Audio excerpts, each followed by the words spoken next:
Bom dia, meu nome é Lucas Barbosa, eu sou um dos idealizadores, curadores dessa exposição que a gente está aqui, Multitude, realizada pelo SESC.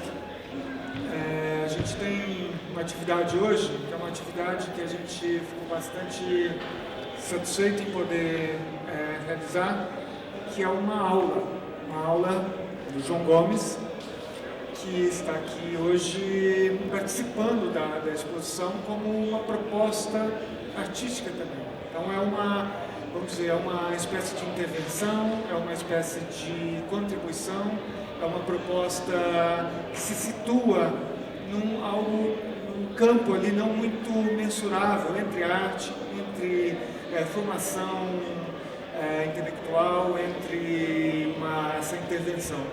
O João esteve em contato com um dos curadores de plantão aqui, a Paula Borghi, que pré-selecionou o trabalho dele e nos trouxe até a comissão curatorial, e a gente incorporou a aula como uma parte dos trabalhos que estão aqui.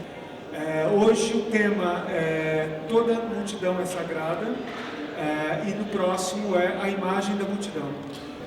Obrigado, João. Bom dia, obrigado a todos por terem vindo.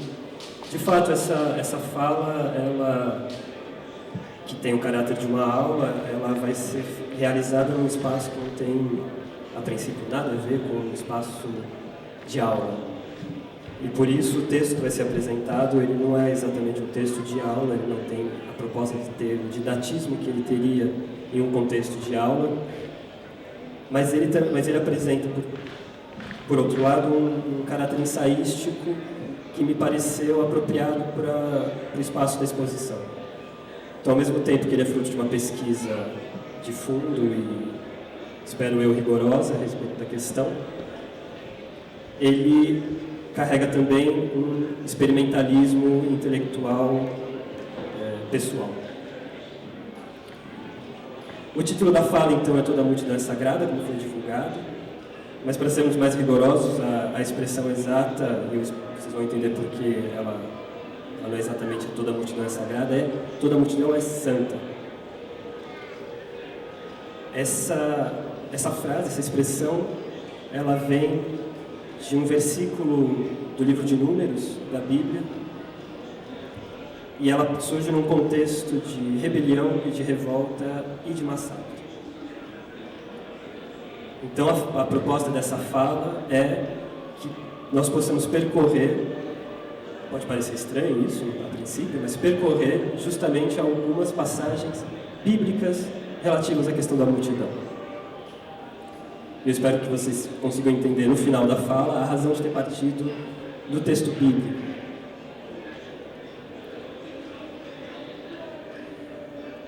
Bom, nada é mais temido do que a multidão.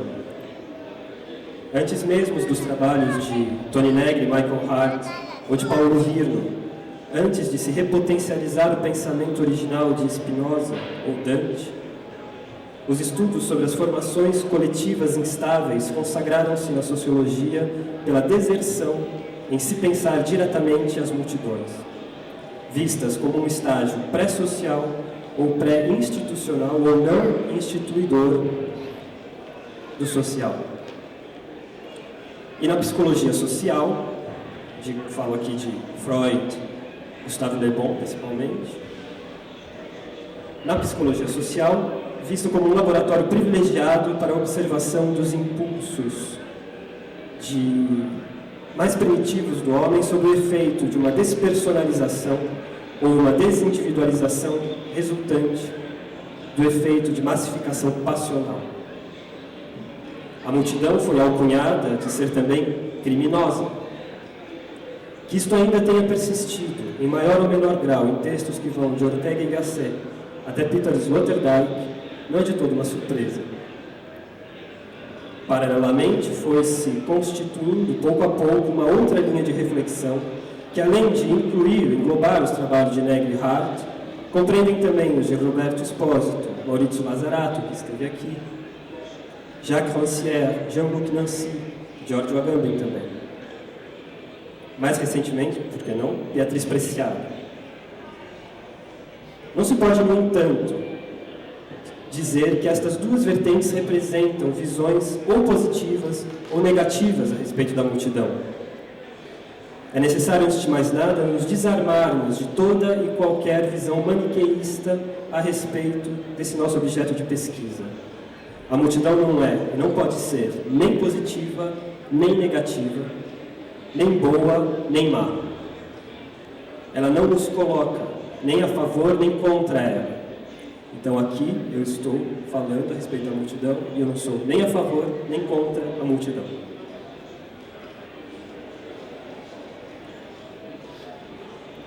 Considerando, para avançar um pouco mais, que autores como Rousseau, Maquiavel, Hobbes e Spinoza eram grandes leitores, grandes comentadores também da Bíblia, e leitores de comentadores bíblicos medievais, e que essa sua cultura humanística é certamente fruto de desenvolvimentos teológicos, exegéticos dos séculos que os precederam.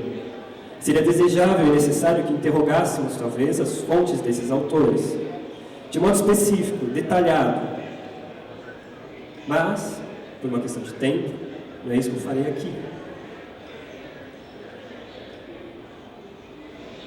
Mas existe uma outra via, um outro caminho ligado à questão do substrato cultural cristão, medieval, e que é partilhado por cada um dos autores modernos citados, e o qual pode ser mais finamente avaliado se conseguirmos abrir mão do esquema explicativo simples e linear do jogo das influências e citações interpostas e interpoladas.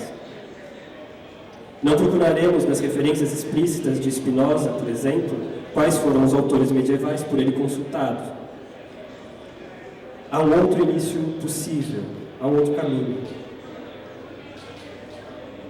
Se antes, a partir do século XIX, início do século XX, se estabeleceu o problema do campo social e discursivo do termo multidão, vai ser um problema de campo discursivo que nós nos ateremos aqui hoje.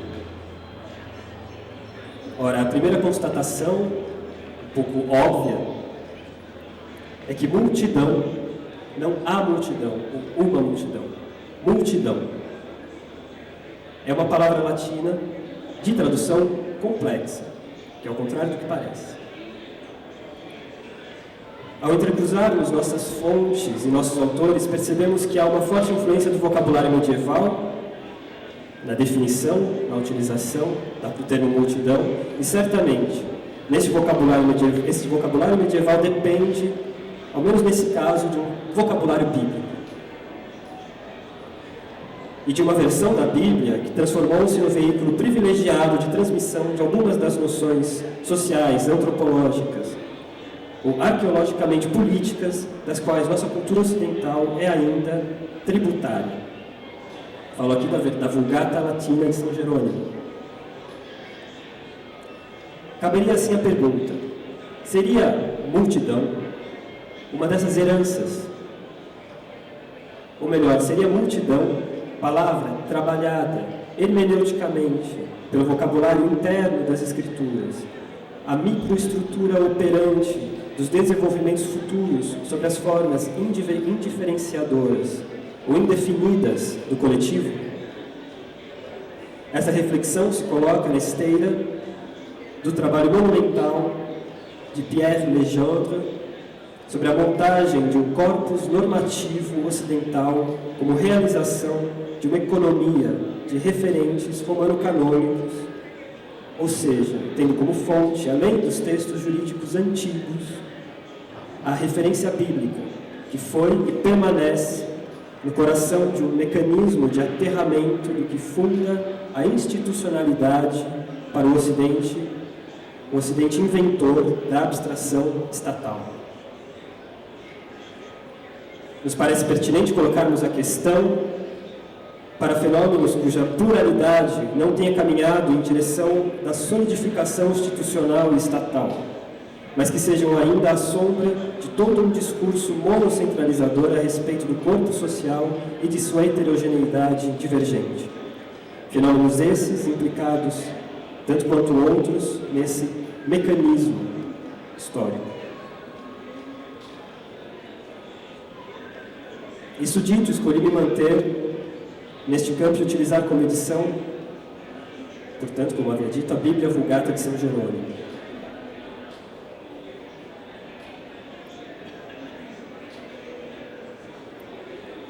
A questão da dificuldade de tradução, ela se impõe, primeiro, na própria edição da Bíblia de São Jerônimo, que é uma tradução latina de versões anteriores, do grego, mas também das traduções futuras, a partir do texto latino de São Jerônimo. Então, as passagens bíblicas às quais eu vou me referir, e que eu vou utilizar a tradução portuguesa de uma só versão da Bíblia, a Bíblia de Jerusalém, comparadas a outras traduções, o termo multidão aparece muitas vezes traduzidos como comunidade, assembleia, povo, congregação. E, para dizer a verdade, muito poucas vezes traduzido diretamente como multidão. É preciso pensar, talvez, a razão pela qual, nas traduções, a multidão apareça sublimada por outras formas de coletivo, menores, mais enquadrados, mais facilmente compreensíveis do que a palavra, a princípio, dava a entender.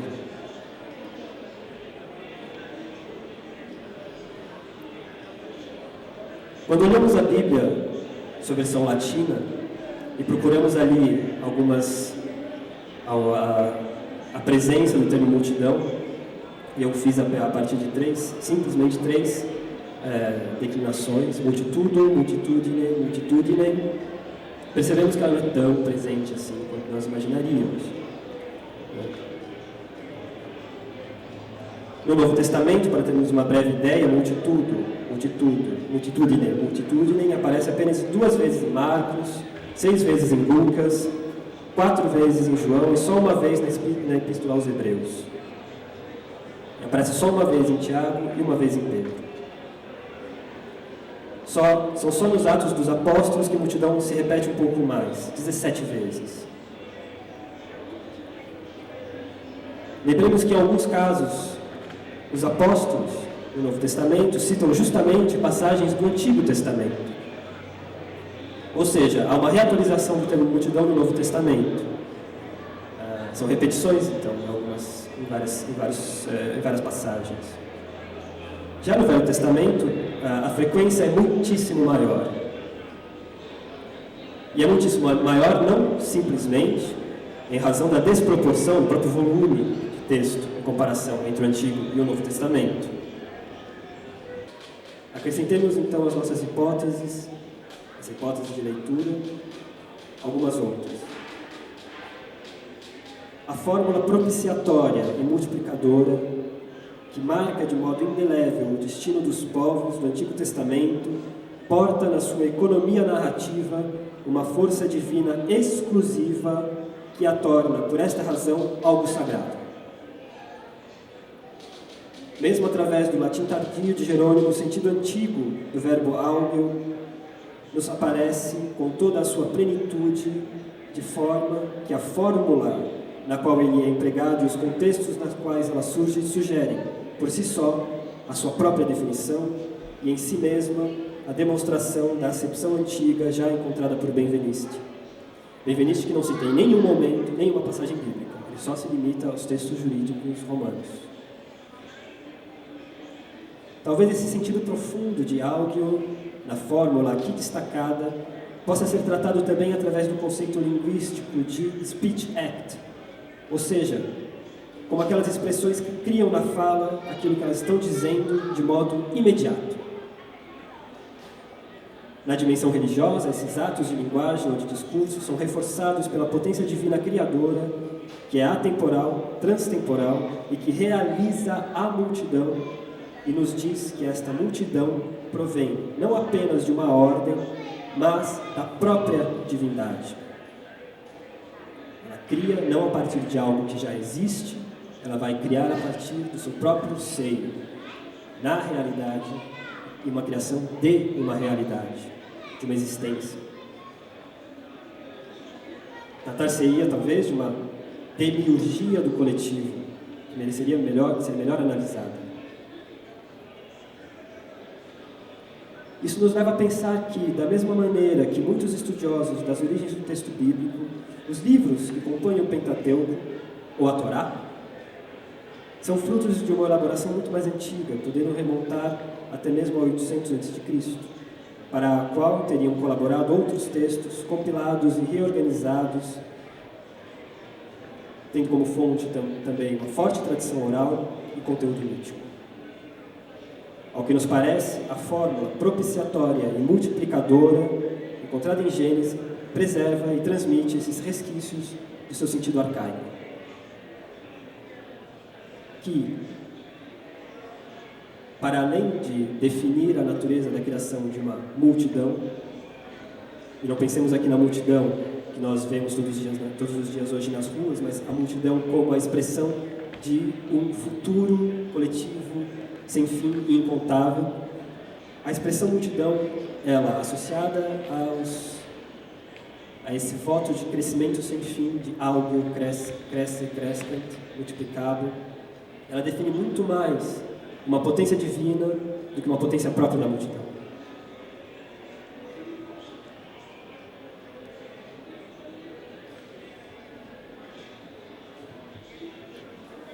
Na Bíblia, o sentido obscuro contido em áudio torna-se ainda mais visível justamente em momentos em que o poder e a função exclusiva de interferência no real, no curso do tempo, no curso da história e ao longo da existência humana, encontram-se mais do que intimamente ligados ao destino de uma coletividade positivamente indefinida, não negativamente indefinida, positivamente indefinida.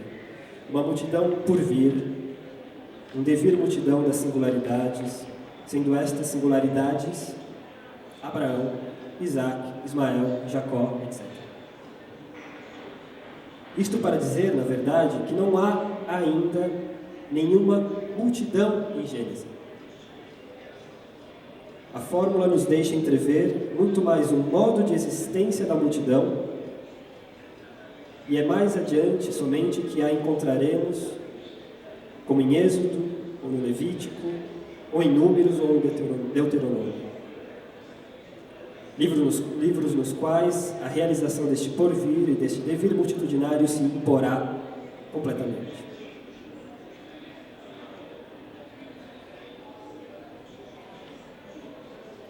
Essa é a primeira parte.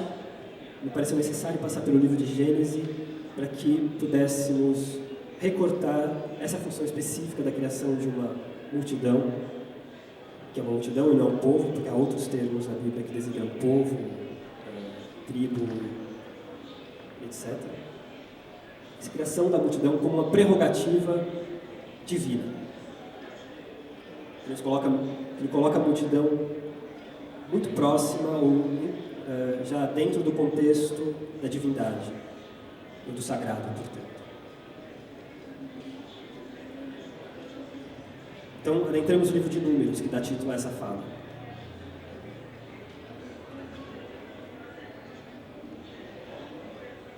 Como eu disse, a frase "toda a multidão é santa" aparece em um contexto de tensão, de conflito extremo. Essa frase, esse versículo, surge em Números 16, 3. É quando 3 chefes de 3 tribos se apresentam diante de Moisés e Arão,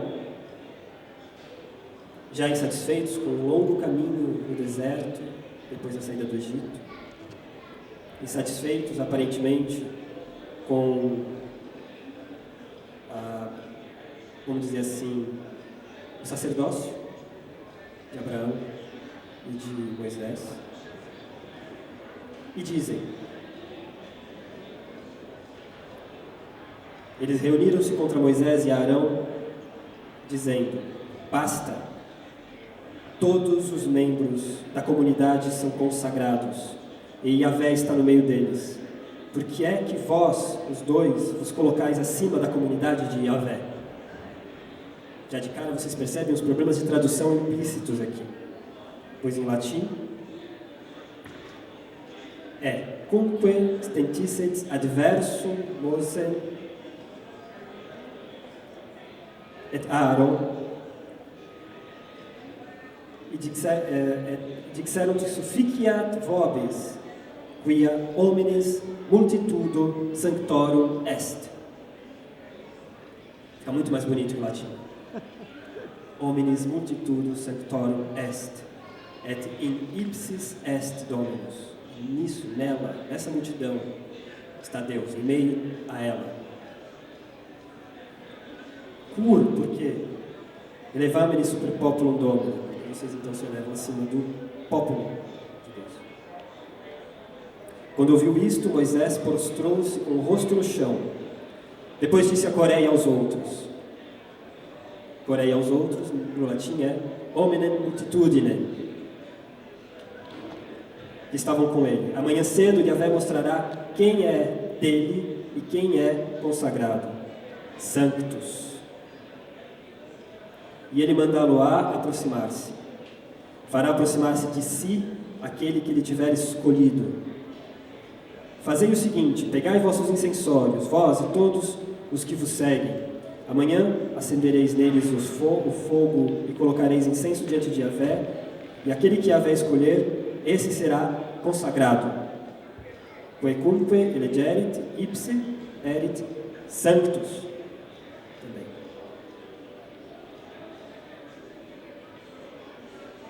A passagem é longa, me limito a algumas outras partes em que cada uma se apresenta diante do tabernáculo, no lugar, portanto, do sacrifício, diante do tabernáculo, e diz: a seguir ficaram à porta da tenda de reunião com Moisés e Arão.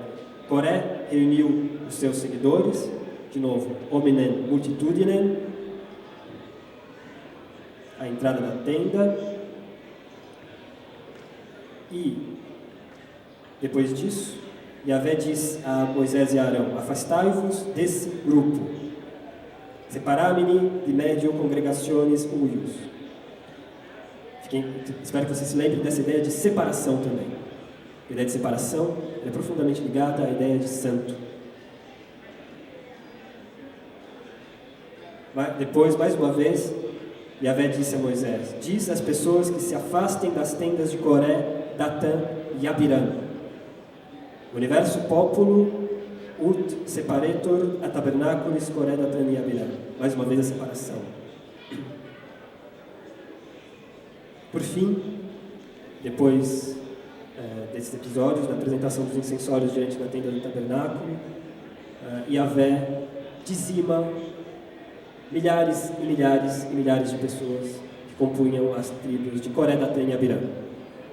Os detalhes disso, do processo específico, como cada uma é condenada, punida e morta, eu não posso dizer agora, é uma questão de tempo. Seria um objeto também da análise. Queria apenas que vocês lembrassem do episódio, quando a frase "toda a multidão é santa, hominus multitudo sanctorum est" é pronunciada, ela desencadeia uma hecatombe. Hoje em dia, talvez quando nós pudéssemos ouvir essa frase, a primeira reação é achar que ela é muito positiva, que ela diz algo de bom, mesmo no contexto bíblico, mas não. Diante de Deus e diante de Moisés e Arão, ela é terrível.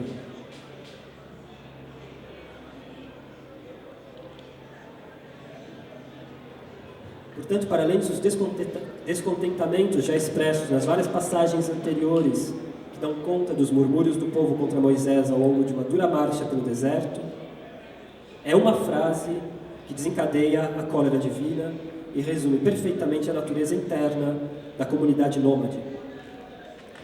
Colocada no ponto culminante de um processo de tensão crescente, uma tal declaração, que poderia facilmente ser considerada muito positiva, é, ao contrário, recebida como o maior ato de sedição realizado até então. A punição, como eu disse, será terrível e implacável, e sua memória se encontra ainda gravada nos altares das sinagogas.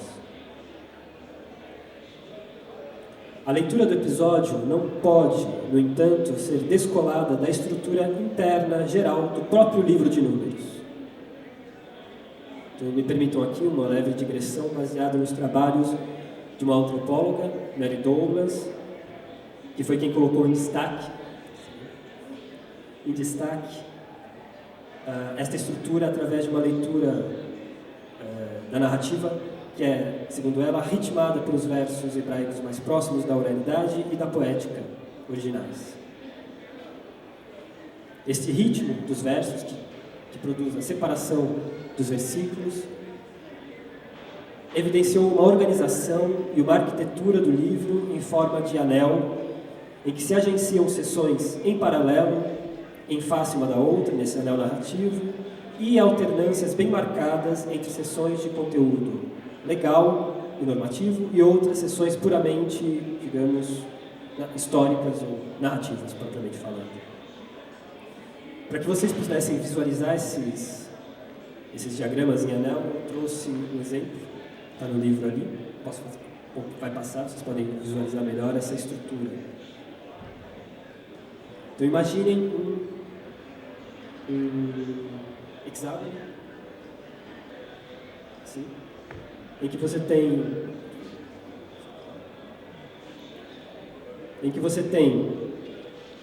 essas seções, esses capítulos do livro de Números, marcados de 1 até o final, e em forma circular, essa narrativa vai se organizar dessa maneira. Essa definição da estrutura anelar da narrativa respeita não apenas o balizamento e as descontinuidades entre lei e história, porque Mary Douglas percebe na leitura dela em que você tem, se você lê linearmente o livro de Números, você tem passagens que falam só de leis, depois em seguida vem uma narrativa contando uma história do povo no deserto, depois lei de novo, narrativa, lei, narrativa, lei, narrativa, lei. O que torna a leitura linear do livro de Números bastante difícil, bastante maçante e não muito prazerosa. E, portanto, ele é considerado um dos livros menos interessantes de serem lidos. Mas ele tem todo o interesse para nós porque ele é um recenseamento, ele é realmente a parte em que há uma contagem do povo.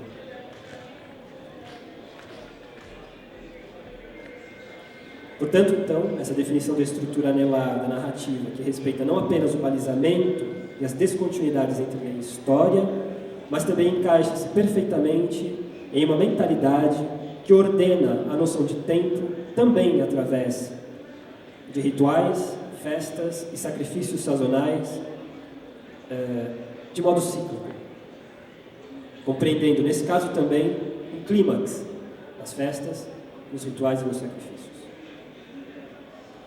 Esta estrutura de festas e sacrifícios encontra-se já em Levítico e é retomada e especificada em Números.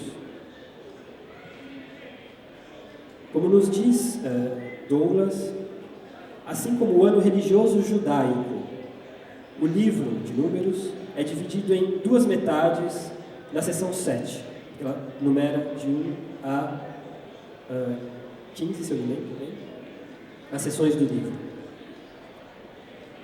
Então não é só um ritmo circular, por isso que ele é um anel, um hexágono.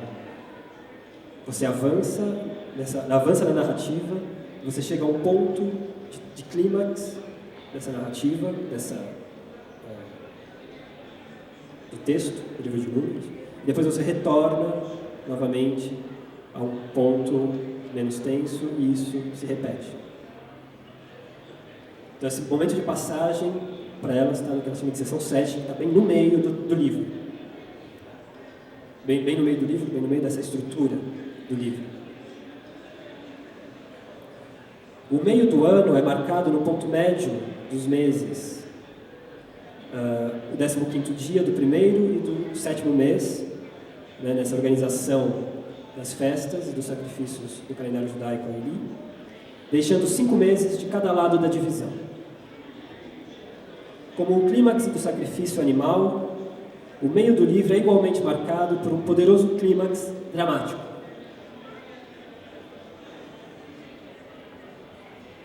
Se o livro é composto deliberadamente, segundo o modelo de 2 metades do ciclo do calendário, a própria estrutura do livro pode ser uma metonímia do que é celebrado nas festas e nos rituais.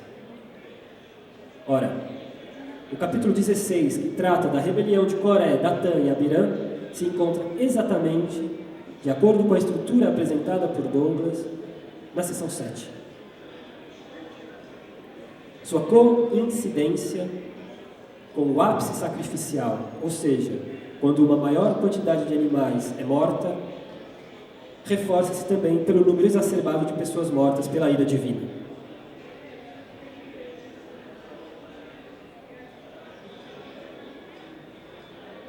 É esse esquema que vocês veem no livro que eu passei para vocês.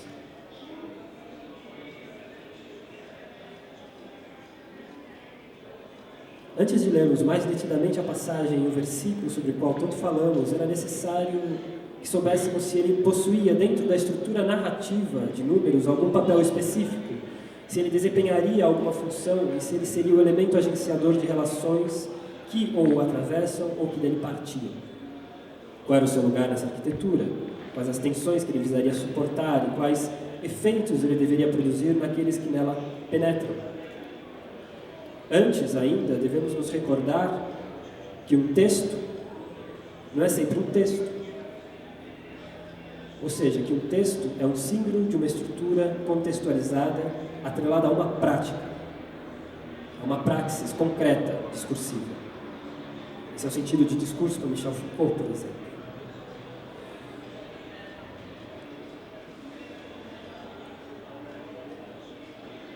Temos então de um lado o discurso e a prática, de forma ampla, e que são indissociáveis. E isso a despeito do que uma fase da pesquisa muito concentrada sobre a terminologia e a semântica histórica dá a perceber em um primeiro momento. Por outro lado, há o jogo entre as semelhanças e não entre semelhantes, ao qual Foucault se refere a palavras e as coisas.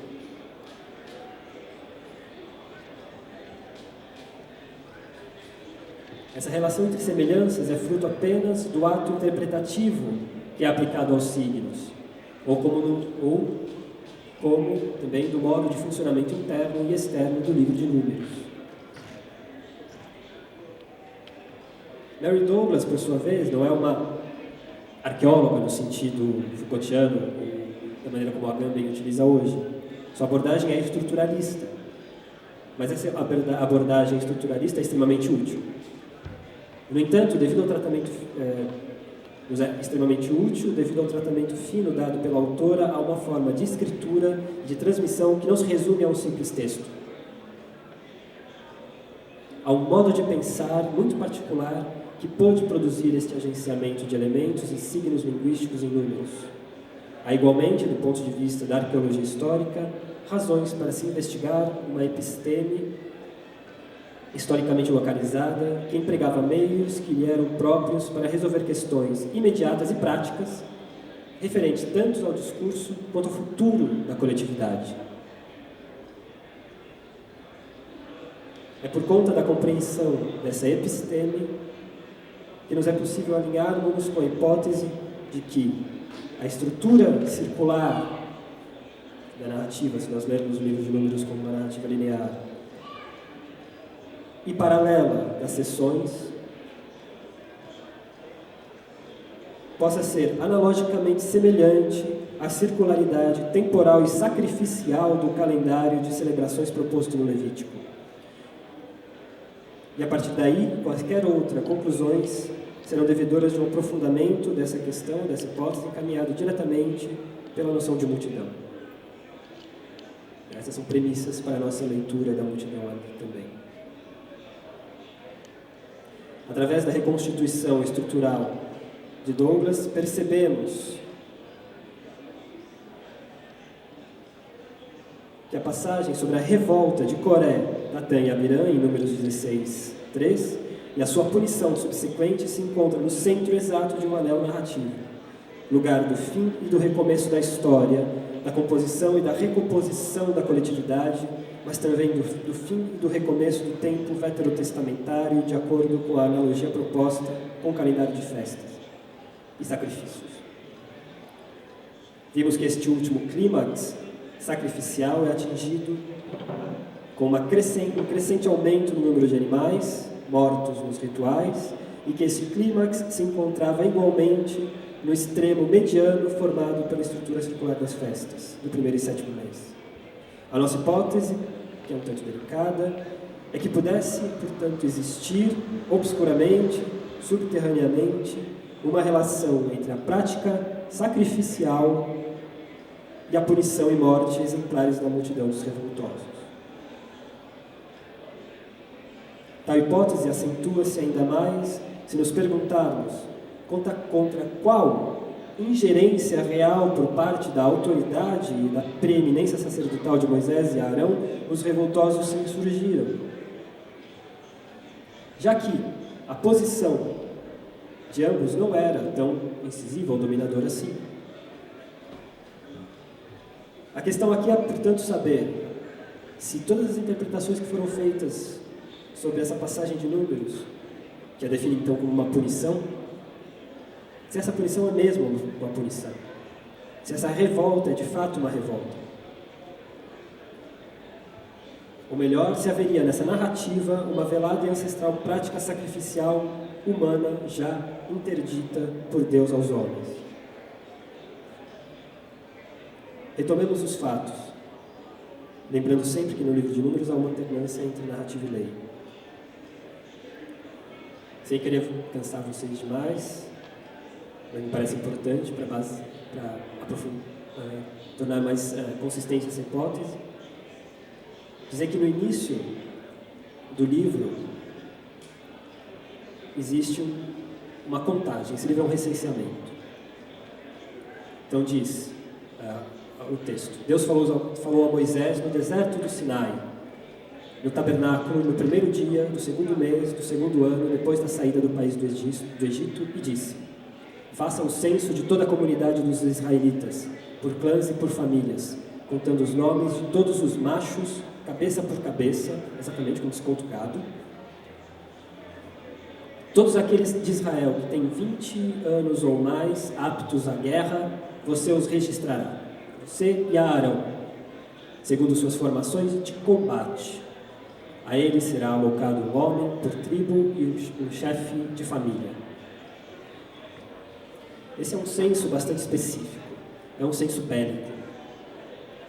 Não interessa a Deus, a esse personagem de Deus, e no caso nem a Moisés nem a Arão, saber exatamente quantos são e quem são todos os israelitas. A razão é bem mais clara, pois para que eles possam entrar em Canaã, já se sabe, haverá combate. Haverá combate contra Midian, um combate pela conquista da Transjordânia e, por fim, para que sejam expulsos os habitantes que já lá estavam. Max Weber acrescenta a isso outra dimensão importante, diz ele: os sacerdotes não podiam ser de forma alguma os chefes de uma comunidade religiosa nesse tempo, pela boa razão de que esta não existia, comunidade religiosa. Nos tempos antigos, é um ban do exército que, mesmo sobre o plano religioso, constituía a comunidade, o modelo de organização da comunidade. Depois haverá também um censo para cada uma das 12 tribos, para que delas se estabeleça a ordem e a função de cada uma no acompanhamento ao longo desse nomadismo no deserto e nos ofícios relativos ao tabernáculo. Isso feito, a marcha prossegue a duras penas, com muito sofrimento, e as dúvidas crescentes do povo sobre a vontade de Deus só aumentam. Foi, como eu disse, o que se chama murmúrios no livro de Números, e que já é uma preparação da revolta de Coré, Datã e Abirã. Ora, além da maldição de Jacó aos seus 3 primogênitos, no momento em que ele abençoa também os filhos de José, que recai então sobre seus descendentes, sobre os descendentes desses 3 filhos primogênitos, que são justamente Coré, Datã e Abirã, temos também que considerar o descontentamento latente no interior das tribos israelitas. Em um determinado momento de Números 14, Deus está de tal forma furioso com o seu povo que, por conta dessas reclamações constantes, desses murmúrios, que decide destruí-los a todos. Somente a intervenção de Moisés consegue dissuadi-lo e colocar fim a esse plano. Mas Deus diz, mesmo assim, eu perdoo o povo, como você disse, Moisés, mas eu estou vivo, e a glória de Yahvé enche toda a terra.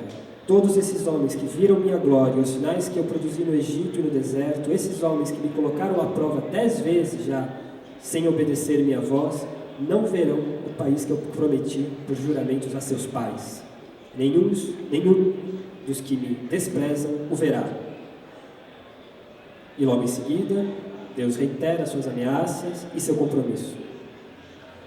Até quando esta multidão perversa que murmura contra mim? Multitudo péssima.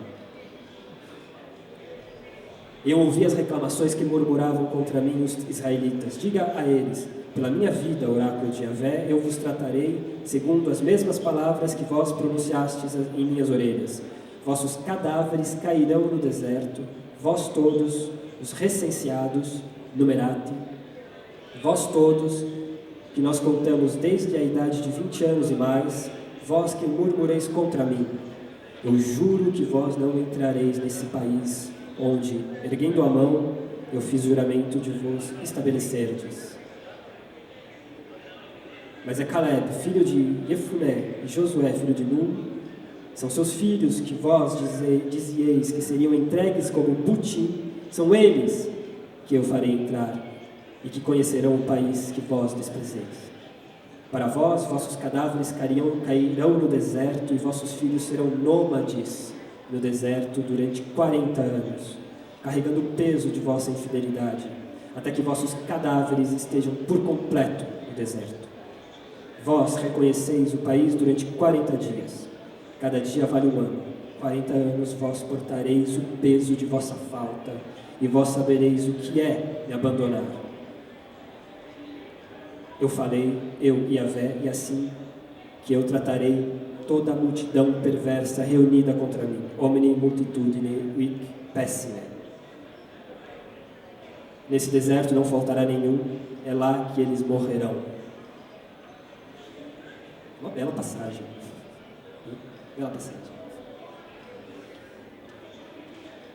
Dramático, esse Deus do Velho Testamento.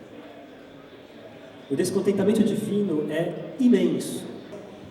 Através do livro de Números é possível entrevermos um sentido sacrificial que se estenderia em direção à proibição do povo de adentrar Canaã e seu nomadismo no deserto em razão de uma analogia, sem exageros aparentes, com a expulsão do bode expiatório. Paralelamente, deveria ser possível também encontrarmos uma analogia com o segundo bode, o degolado no templo. Onde ele está?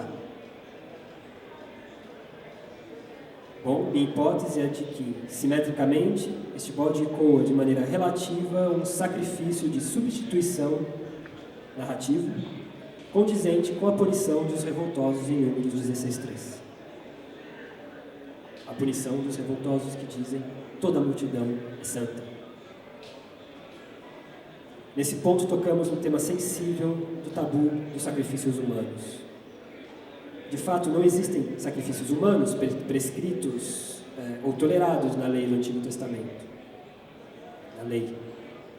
Há, em contrapartida, uma escala de oferendas em ordem crescente de importância simbólica e ritual, estabelecida de acordo com o que se deve oferecer, agradecer, consagrar e expiar. Em primeiro lugar, os cereais, em segundo, pássaros, em terceiro, pequenos animais de pasto, em quarto lugar, os grandes animais de pasto, e em quinto, uma fêmea entre os grandes animais de pasto, de uma cor extremamente rara. É o sacrifício da vaca vermelha. A lista termina aí. Não há vítimas humanas. Abraão jamais sacrificará Isaac. Nem Ismael, porque lembremos que no Alcorão não é Isaac que é levado ao sacrifício, é Ismael. É Ismael que vem a linhagem muçulmana e não de Isaac. Nem sacrifício de Isaac, nem sacrifício de Ismael. um resgate, portanto. O que há, de fato, é um sistema de sacrifícios, de substituições frequentes entre o humano e o animal. No caso de Abraão, será por meio de um carneiro, que ele sacrifica em lugar de Isaac e de Ismael. Na verdade, o real problema dos sacrifícios humanos para os hebreus antigos não é o ato em si de matar um outro ser humano, mas o fato desta prática já ser exercida por outros povos para outros deuses. Sua aplicação constituiria a violação de um dos mandamentos. Sacrificar um ser humano seria adotar o sacrifício de Moloch, um deus estrangeiro. É o que fica claro já em Ezequiel. Ezequiel 16, 20 e 21.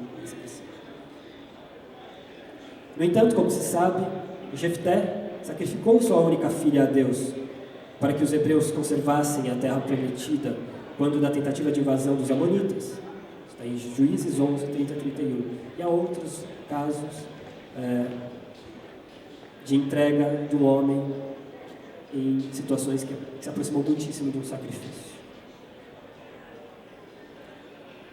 Portanto, se tais sacrifícios inexistem na lei, há exemplos fora dela, que reintroduzem de modo mais ou menos explícito esta prática fortemente ambígua no seio do povo.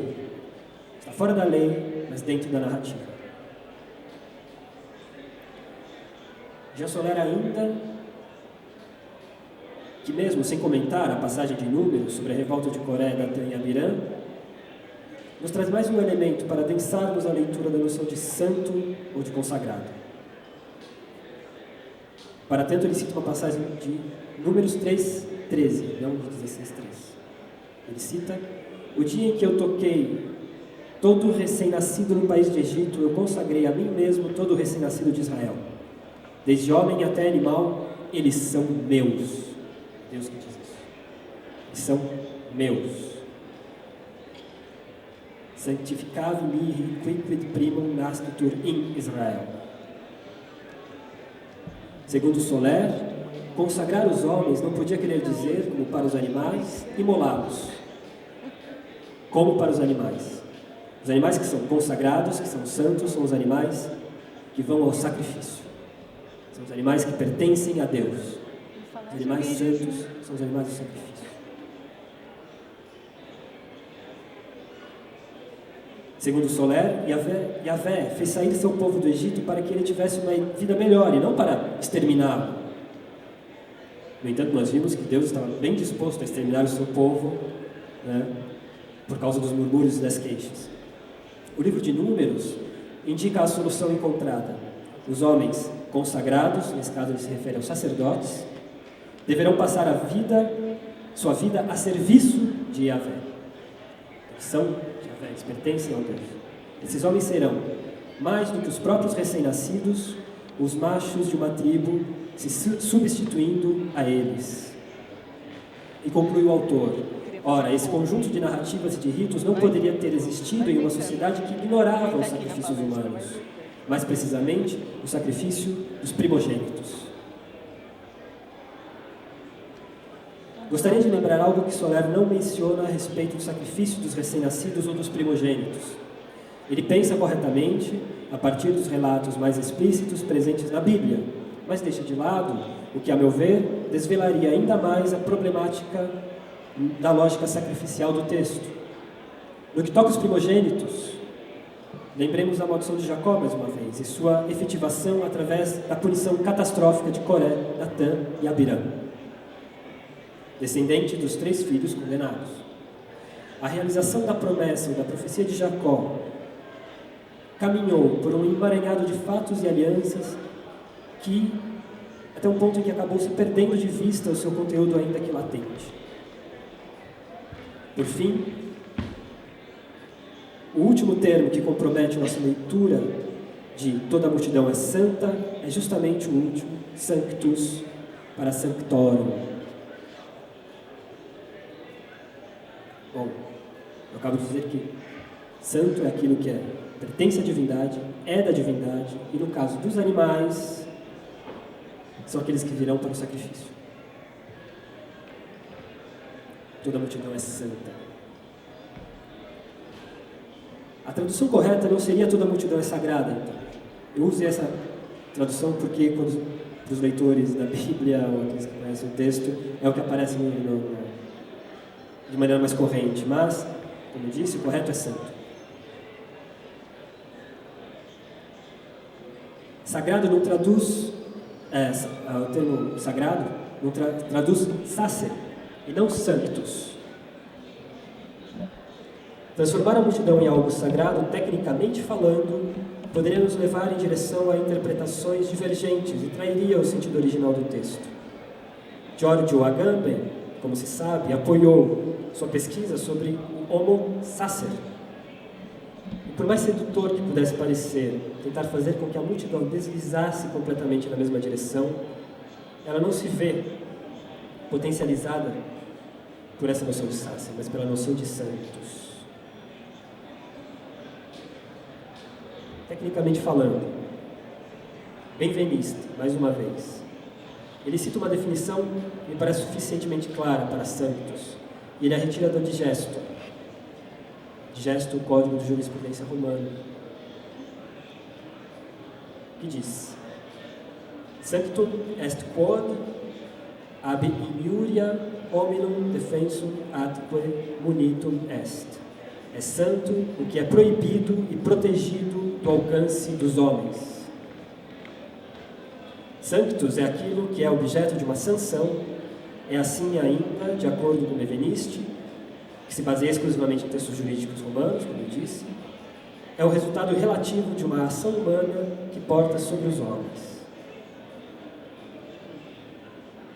Fica mais difícil compreendermos, mesmo que ele se esforce em explicá-la, uma expressão como Deus Sanctus,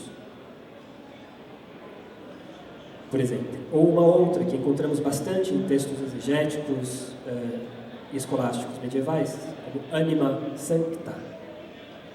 O sentido religioso encontrado na Bíblia e sob a pluma dos comentadores medievais completa a noção de sanção, recorrendo àquelas de separação e de inviolabilidade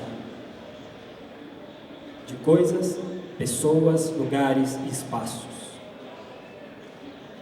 Por isso que uma igreja é um território santo, é um espaço santo. Mas que é santo não é necessariamente sagrado. Santo é o que foi subtraído da ordem normal das coisas. A multidão santa seria aquela que está integralmente dedicada, votada a Deus, que lhe pertence e pertence ao seu universo e se coloca fora de todo e qualquer ritmo cotidiano e impuro do resto dos homens. É esta forma de separação que Coré reivindica e relembra. E é também a partir de termos que reforçam a ideia de separação que Deus, na passagem a respeito da revolta de Coré, Datã e Abirã, como eu disse, reforça ainda mais a noção de santo expresso pela frase contestatória, quando ele diz que todo mundo deveria se separar, se afastar das tribos de Coré, Datã e Abirã. Separem-se, afastem-se, não se aproximem.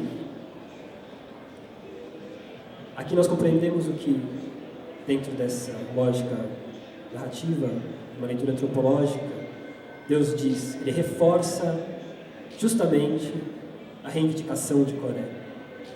Vocês são santos, então todos se separarão de vocês. Então vocês estão separados. Vocês serão para a mim. Vocês são meus.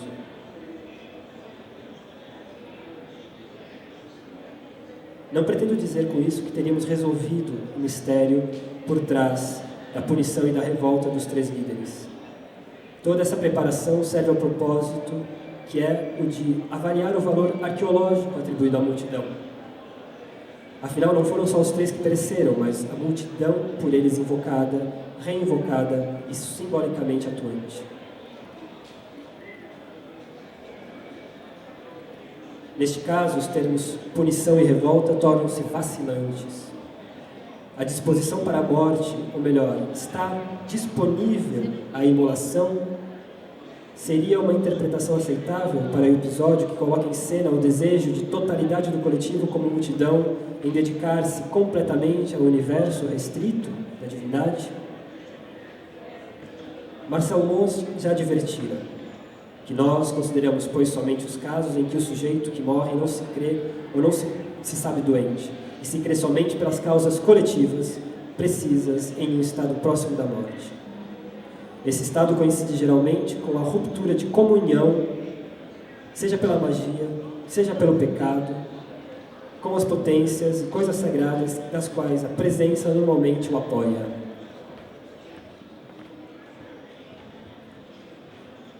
Isso dito para que não seja possível imaginar a multidão posto pelo seu avizinhamento à morte, ao sacrifício e ao universo do sagrado, possivelmente transmitido de forma descontínua, como uma assinatura de toda forma de coletividade indefinida ou indiferenciadora, da qual as pretensões de estabilidade social não são capazes de se desfazer.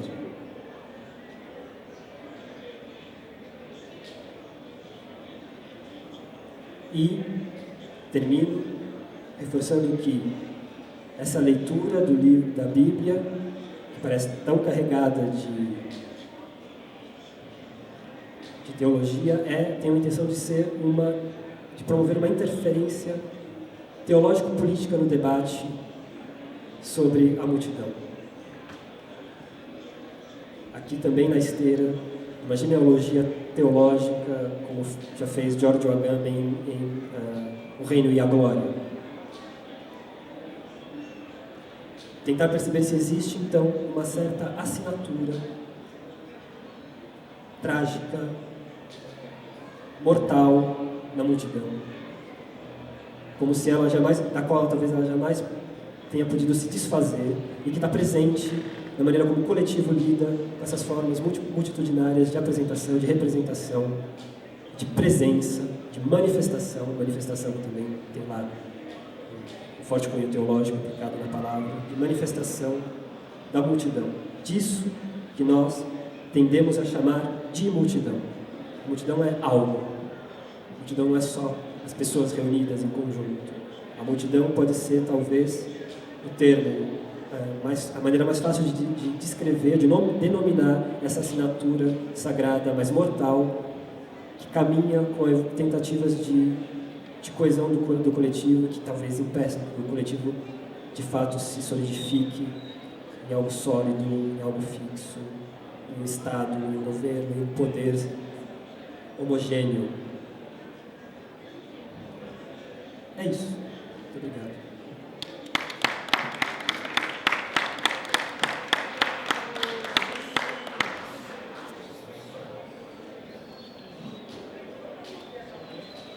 Se alguém tem algum comentário, você tem fôlego aí para mais alguns minutinhos?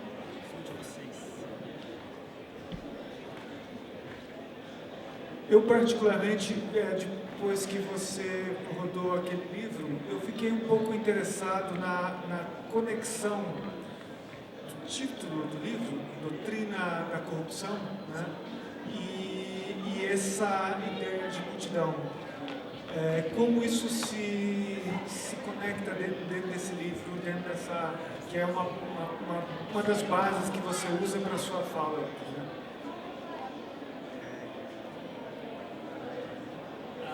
A ideia de corrupção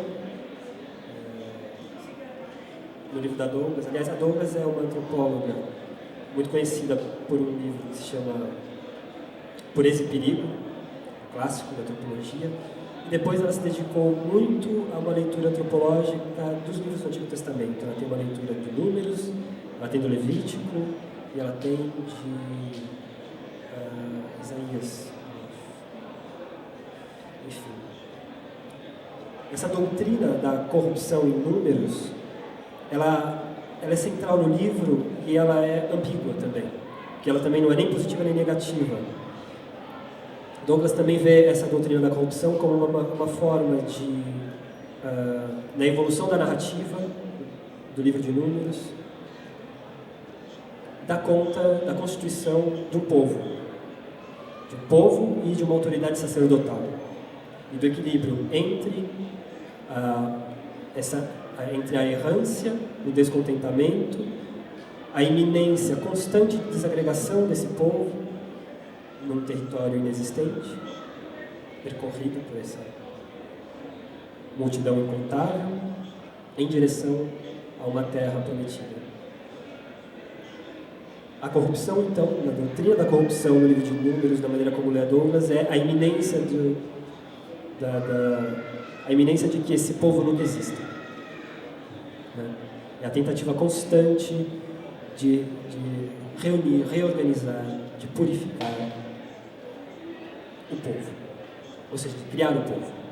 Ele não existe no livro de Números também. Né? Ele existe como uma promessa só.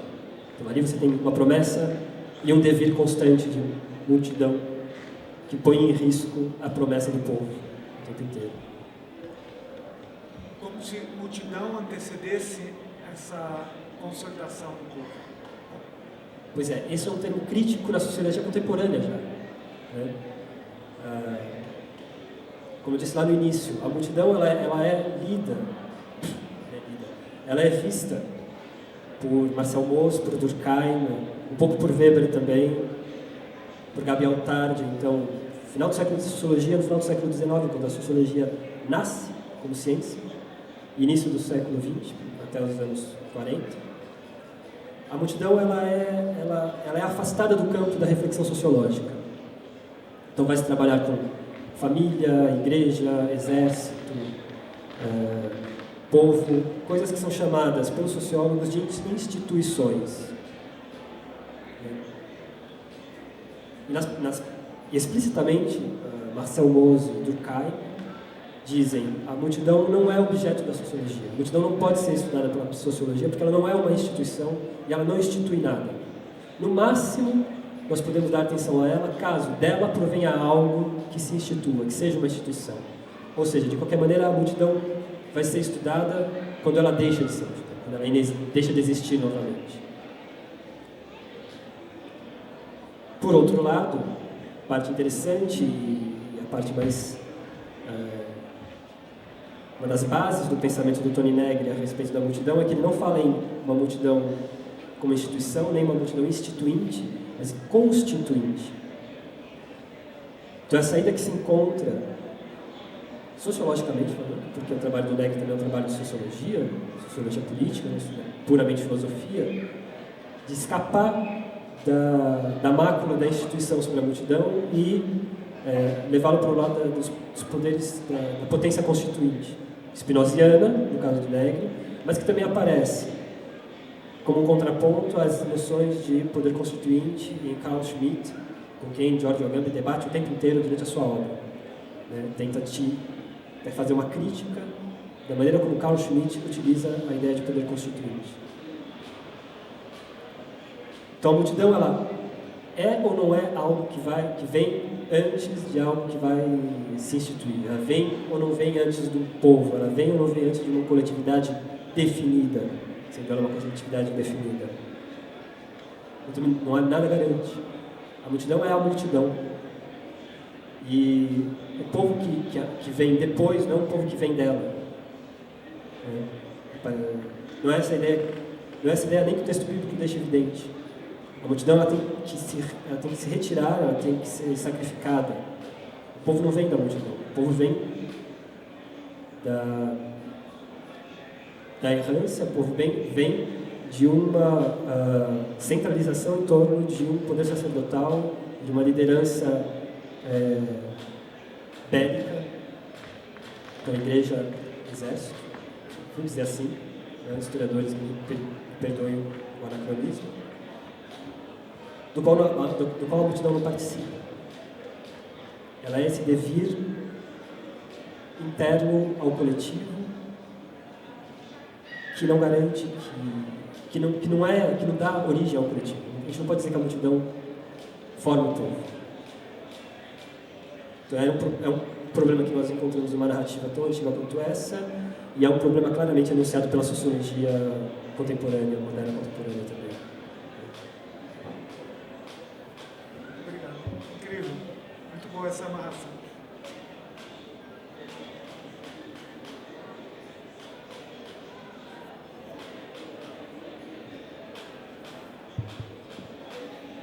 Bom, queria agradecer então, João, brilhante o seu percurso teórico que você fez e apontando para a gente aqui que está imerso na ideia de multidão, se aponta o quanto nada sabemos, o quanto ainda há por vir, por estudar, por buscar referências e eu vejo com ansiedade a próxima aula. Convido a todos aqui, Imagem da Multidão, dia 19, no sábado, nesse mesmo horário, às 11 horas. Obrigado. Próxima aula eu não vou cansá-los por tantas passagens bíblicas, vai ser uma coisa mais palatável, vai ser mais contemporânea.